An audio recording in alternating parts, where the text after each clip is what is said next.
Bonjour la francophonie, ça fait plaisir de vous retrouver pour une nouvelle vidéo, pour un nouvel enseignement. Je vais prier pour mettre ce moment entre les mains de notre merveilleux Seigneur et nous laisser conduire pour cette prédication d'aujourd'hui. Alléluia. Eh bien Seigneur Jésus, merci pour ta présence, merci pour ta vie, merci parce que tu es le chef de l'Église. Nous proclamons que là il y a l'Esprit du Seigneur, là il y a la liberté. Nous lions avec du malin dans le nom de Jésus, nous amenons tout passé captif, habissons de la parole de Dieu, et nous proclamons à ciel ouvert, nous proclamons que là où il y a l'Esprit du Seigneur, là est la liberté. Nous proclamons le sang de Jésus sur chacun d'entre nous. Merci Seigneur de parler à chacun et à chacune. Merci parce que ta parole édifie, ta parole nous nourrit, ta parole nous édifie, nous nourrit et nous amène à maturité Seigneur. Merci Seigneur pour la vérité de ta parole, l'efficacité de ta parole et merci Saint-Esprit qui vient mettre le feu à tout cela. Merci pour la joie d'être devant toi Seigneur. Nous sommes tes enfants et nous t'aimons et nous proclamons que tu es notre Dieu et notre Roi et que rien n'était impossible. Nous élevons ton nom Jésus, te louons.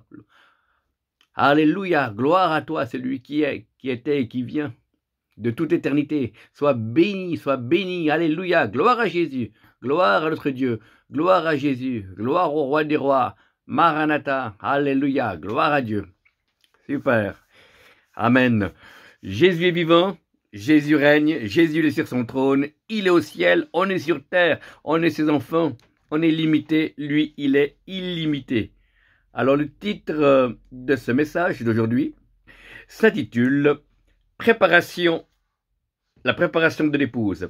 Alléluia. Le titre de la prédication d'aujourd'hui s'intitule « La préparation de l'épouse ». Alors je vous invite à prendre la parole de Dieu sur n'importe quel support. Dans Apocalypse 22, verset 17, Apocalypse 22, verset 17.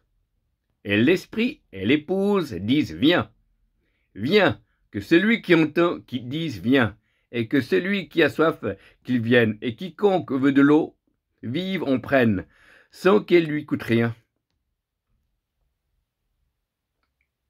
Alléluia. Et l'esprit et l'épouse disent « Viens, que celui aussi qui l'entend dise « Viens ». Et que celui qui a soif vienne, et quiconque veut de l'eau vive en prenne, sans qu'elle lui coûte rien.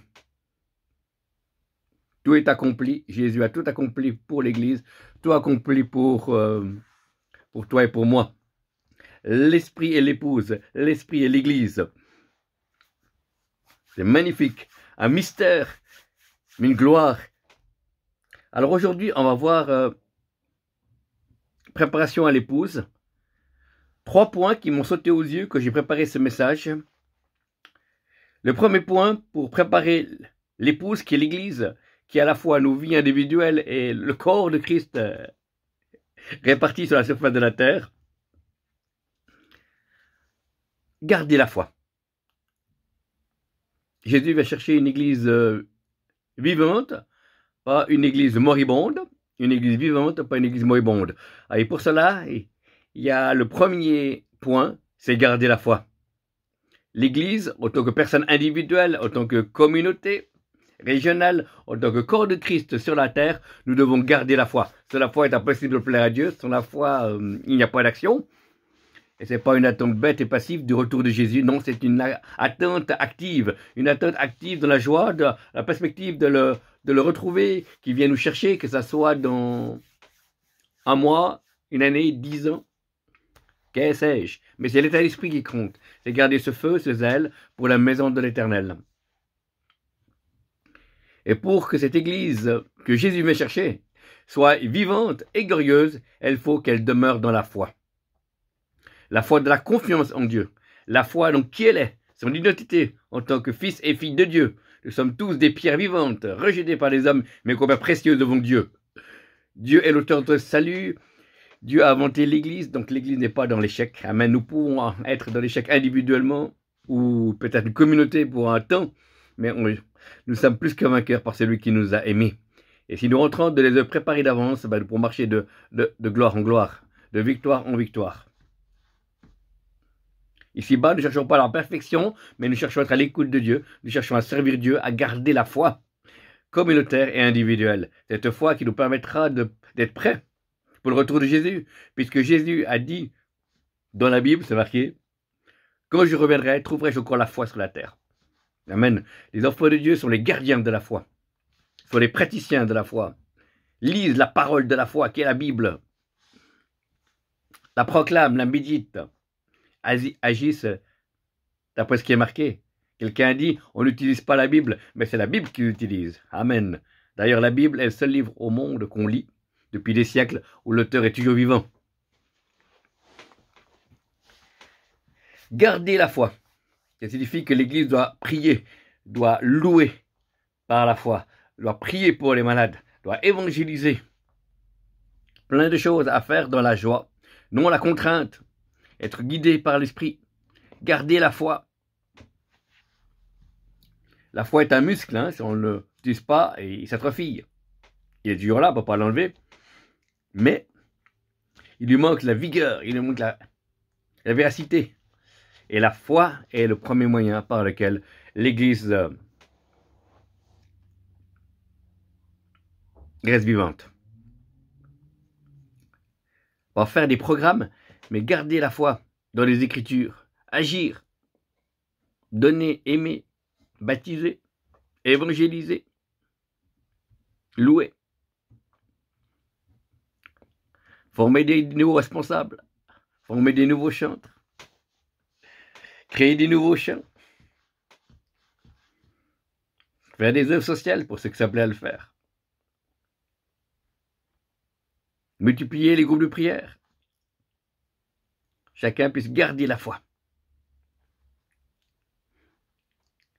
Car mieux vaut peu de chrétiens qui ont la foi qu'une multitude qui n'ont pas la foi. Amen. Alléluia.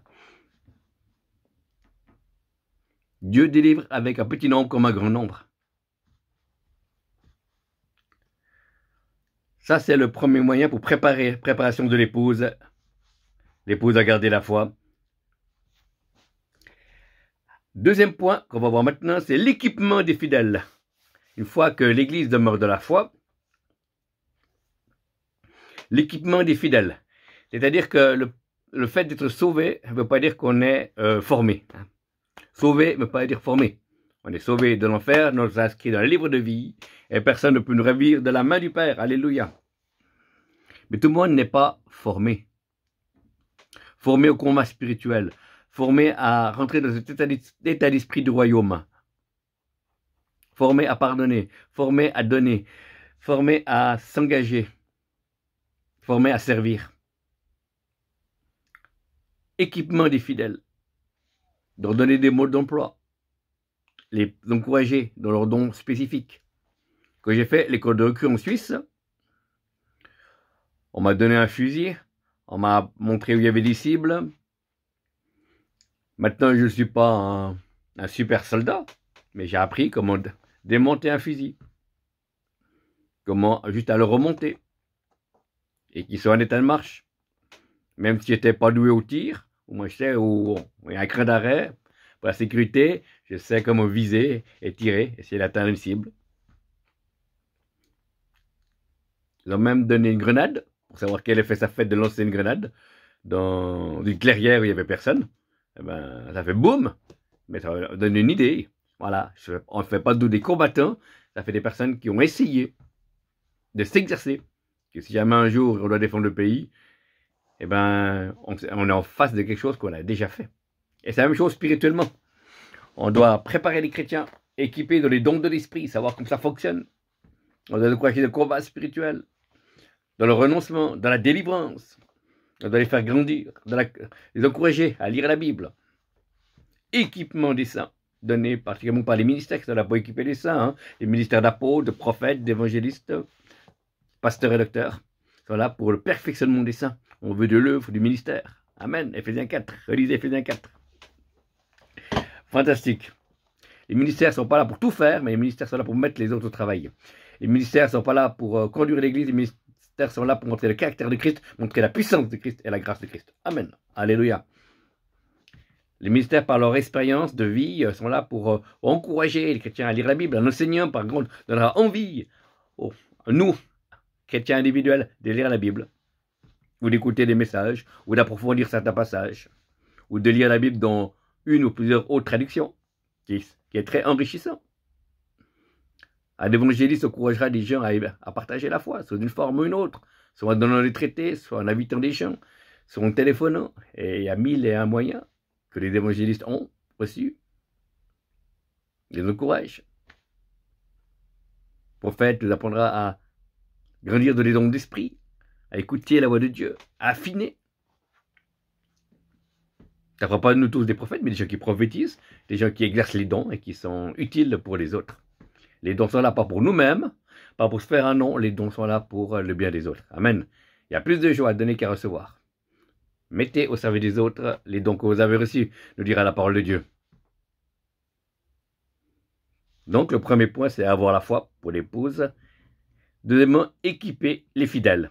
Et ça, il y a besoin d'avoir, les gens veulent servir Dieu, les gens veulent avancer. Il y a des gens qui sont malheureusement pas formés. Et il faut qu'ils changent de mentalité, qu'ils ne soient pas des consommateurs, mais qu'ils deviennent des ouvriers de la moisson. Sans mettre un poids sur les gens, simplement les inviter à le faire. C'est un choix. Apprendre à écouter la voix de Dieu. Apprendre à partager son témoignage. Que j'ai fait l'école de Jésus Mission, c'est la première chose qu'on nous a donné de faire, c'est de pouvoir donner son témoignage. Qu'est-ce que Dieu a fait avant de conversion, comment on l'a rencontré, et puis ce qu'il a transformé. C'est les 3 points pour préparer un témoignage. Équipé. Les gens ont besoin d'être équipés. Et pour être équipé, il doit avoir des pères et des mères spirituelles. Une église sans père est un manque de repères. Une église sans père est trop pépère, est trop calme, est trop tranquille. Il faut des pères qui soient à la fois des exemples, des hommes et des femmes de foi, d'amour, qui sont aussi capables de nous encourager comme de nous corriger. On apprend d'eux, ce sont des modèles, et ils nous encouragent, et on va de l'avant. Les jeunes ministères avec les ministères aînés ensemble, travaillons ensemble, main dans la main, dans la mentalité du royaume. Pas un esprit de compétition, mais de construction. Alléluia. Équiper les saints. Dans le domaine de la délivrance, on peut tous chasser des démons. On n'a pas tous un ministère de délivrance, mais on peut tous chasser des démons comme on n'est pas tous prophètes, mais on peut tous prophétiser. On n'est pas tous évangélistes, mais on peut tous évangéliser ou donner notre témoignage. La vie chrétienne, c'est de l'action. La vie chrétienne, ce n'est pas des programmes. La vie d'action, c'est la vie. La vie chrétienne, c'est une intimité avec Dieu au premier. Et quand on marche dans les œuvres préparées d'avance, il y a une autorité qui est là, il y a une assurance qui est là, il y a un repos qui est là. On est appelé, on est protégé, on est gardé, même si c'est dur, on va de l'avant. On sera fidèle jusqu'à la fin, fidèle jusqu'à la mort, et c'est notre donnera une couronne de gloire qui donne à chacun de ses enfants qui ont hâté son avènement. Amen. Alléluia. Et comme c'est marqué dans Daniel 12, je crois, ceux qui auront enseigné des multitudes brilleront comme des étoiles au firmament. Alléluia.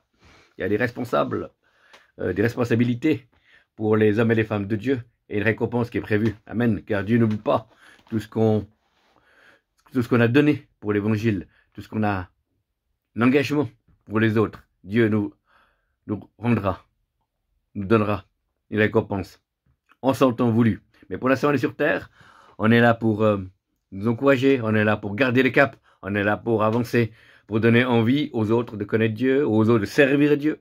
Tout ça, aux autres de servir Dieu, de faire tomber cette mentalité de consommation, cette mentalité de bénis-moi.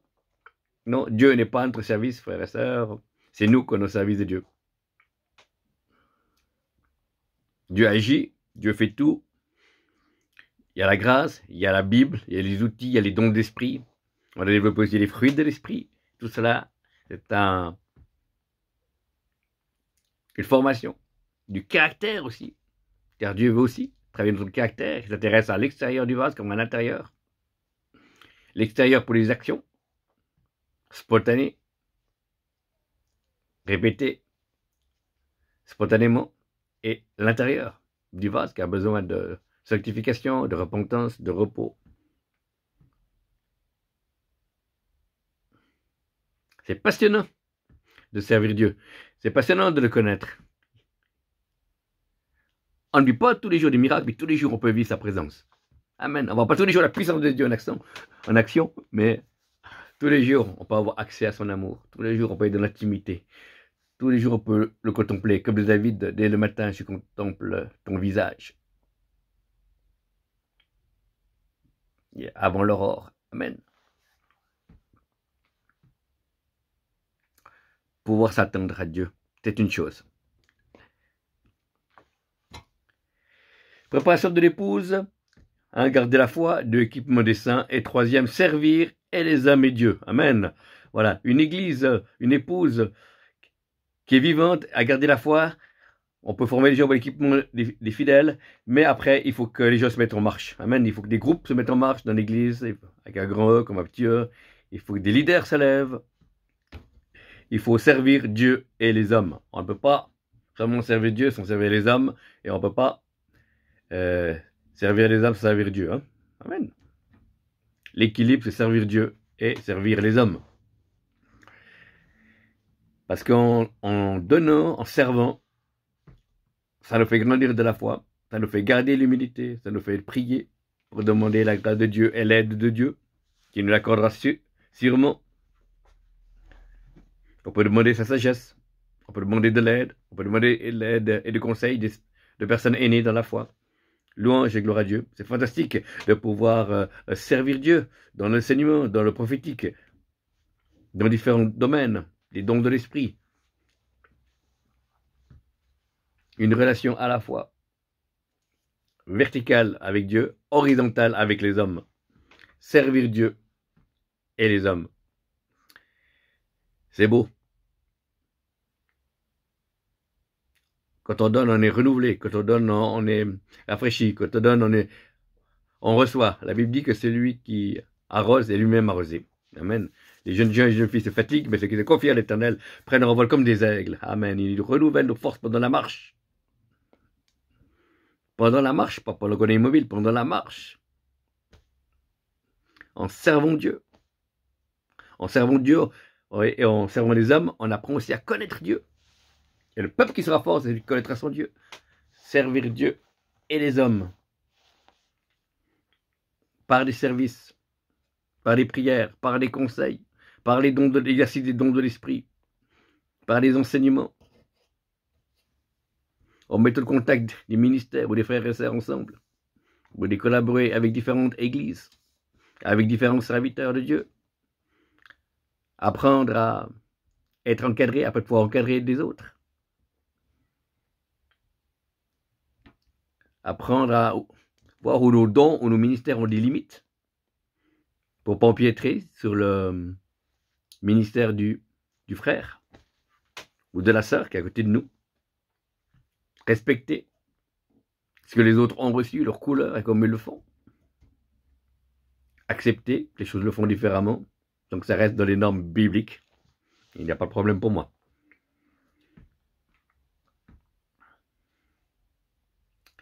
Ça doit te prier pour ceux qui ont la peine avec la foi, avec tous ce corona, la peur de l'avenir, les possibilités de perdre des emplois, les difficultés, les troubles.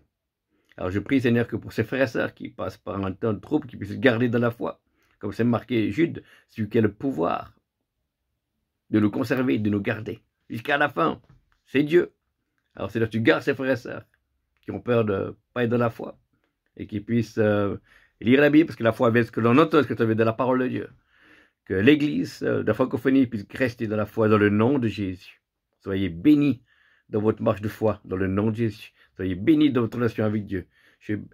Philippiens nous dit que l'œuvre qui a commencé en nous mettra son terme. Recevez la vie dans le nom de Jésus, renouvelé dans cet esprit, dans le nom de Jésus, et que tout découragement tombe de vos épaules, dans le nom de Jésus.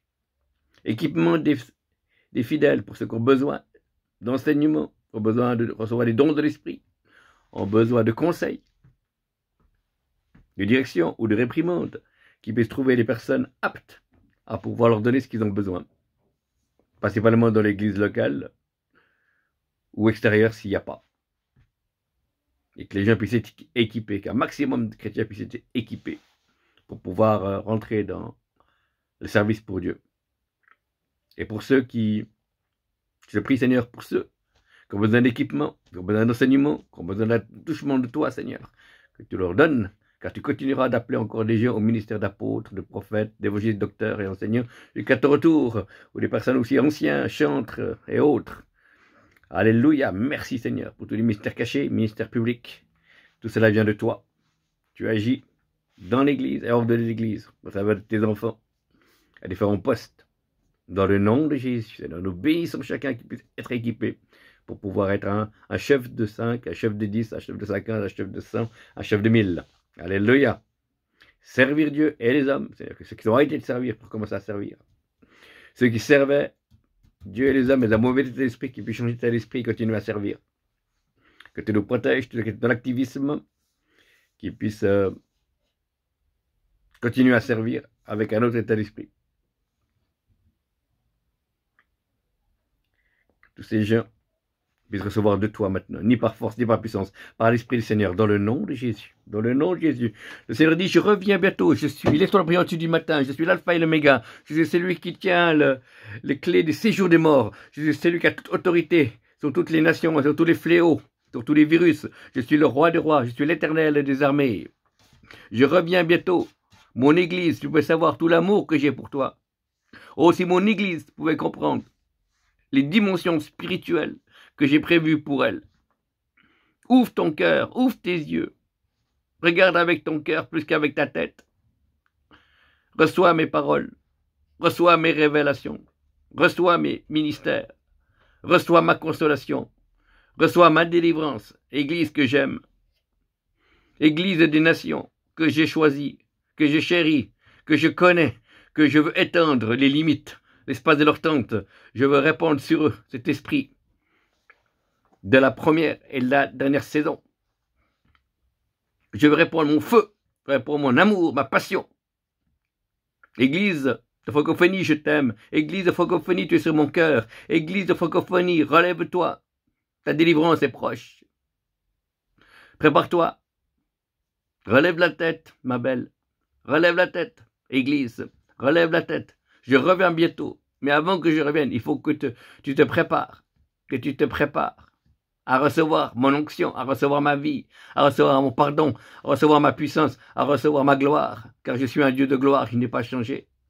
Je cherche une église, je cherche une épouse qui a faim et soif de moi. Je cherche une épouse qui désire une seule chose, c'est me connaître. Je cherche une épouse qui désire une seule chose, c'est m'écouter. Je cherche une épouse qui ne soit pas repliée sur elle-même, mais qui cherche mon regard, qui cherche mon onction, qui cherche mes commandements, qui cherche mes exigences, car je n'ai pas changé, dit le Seigneur. Je suis le même hier, aujourd'hui, éternellement. Mon esprit parcourt la terre, et je vois les cœurs qui se préparent pour le réveil.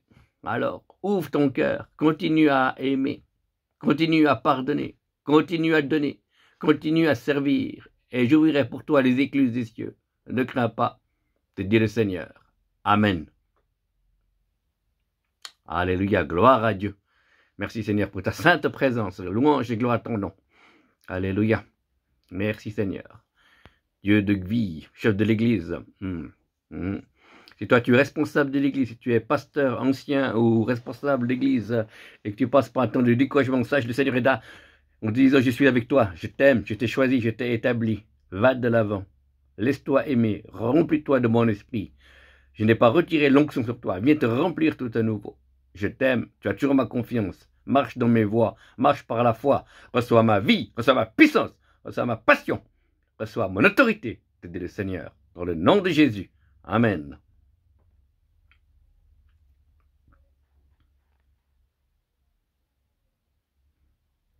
Pour toutes les personnes qui regardent cette vidéo, qui a des bourdonnements d'oreilles, il y a comme des acophones dans les oreilles, une ou plusieurs oreilles, recevez la guérison dans le nom de Jésus.